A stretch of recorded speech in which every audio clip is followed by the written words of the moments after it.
அண்மை செய்தி. இடைநிலை மற்றும் பகுதி நேர ஆசிரியர்களுடன் பேச்சுவார்த்தை தற்போது தொடங்கியிருக்கிறது. அது குறித்த ஒரு அண்மை செய்தியை தற்போது பார்த்து வருகிறோம். தனது முகாம் அலுவலகத்திற்கு அழைத்து பேச்சுவார்த்தை நடத்தி வருகிறார் அமைச்சர் அன்பில் மகேஷ்.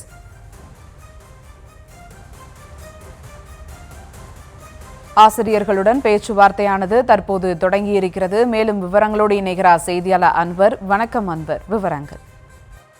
வணக்கம். சென்னை பசுமை வழிச்சாலையில் உள்ள பள்ளி கல்வித்துறை அமைச்சர் அன்பில் மகேஷ் பொய்யாமொழி முகாம் அலுவலகத்தில் சம வேலைக்கு சம ஊதியம் என்ற கோரிக்கையை முன்வைத்து தொடர்ந்து 21 நாளாக போராடி வரும் இடைநிலை ஆசிரியர்கள் மற்றும் பணி நிரந்தரம் வேண்டி 4 நாட்களாக போராடி வரும் பகுதி நேர ஆசிரியர்களுடன் பள்ளி கல்வித்துறை அமைச்சர் அன்பில் மகேஷ் பொய்யாமொழி தலைமையில் பேச்சுவார்த்தையானது நடைபெற்று வருகிறது. குறிப்பாக முதற்கட்டமாக தற்பொழுது தொடர்ந்து தங்களுடைய பணி நிரந்தரம் வேண்டி 4 நாட்களாக போராடி வரும் பகுதி நேர ஆசிரியர் சங்க நிர்வாகிகள் 7 பேருடன் தற்போது பசுமை வழிச்சாலையில் உள்ள இல்லத்தில் அமைச்சர் அன்பில் மகேஷ் பொய்யாமொழி தலைமையில் உள்ள பள்ளி கல்வித்துறை அதிகாரிகளுடன் இந்த பேச்சுவார்த்தையானது தற்போது தொடங்கியுள்ளது. குறிப்பாக இந்த பகுதி நேர ஆசிரியர்கள் 2021 திமுக ஆட்சிக்கு வருவதற்காக வாக்குறுதி 181 படி பணி நிரந்தரம் செய்திட வேண்டி தமிழ்நாடு முழுவதும் உள்ள சுமார் 12,000க்கும் மேற்பட்ட பகுதி நேர ஆசிரியர்கள் தற்போது இந்த போராட்டத்தில் ஈடுபட்டு வருகின்றனர்.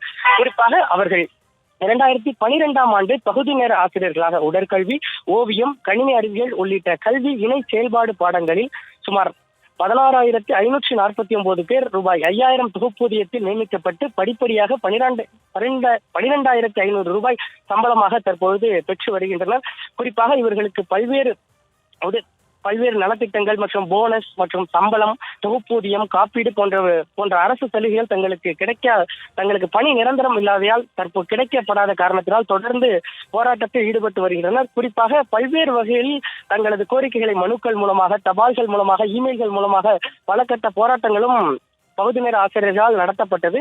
அந்த வகையில் தற்போது தங்களுக்கு பணி நிரந்தரம் வேண்டி தற்போது தொடர்ந்து தீவிரமாக 4 நாட்களாக இந்த பகுதி நேர ஆசிரியர்கள் போராடி வரும் நிலையில் தற்போது சென்னை பசுமை வழிச்சாலையில் உள்ள பள்ளி கல்வித்துறை அமைச்சர் முகாம் அலுவலகத்தில் முதற்கட்டமாக பகுதி நேர ஆசிரியர்கள் சார்பாக 7 பேர் கொண்ட குழு தற்பொழுது பள்ளி கல்வித்துறை அமைச்சர் அன்பில் மகேஷ் பொய்யாமொழி தலைமையிலான பள்ளி கல்வித்துறை அதிகாரியுடன் தற்பொழுது பேச்சுவார்த்தையானது நடைபெற்று வருகிறது.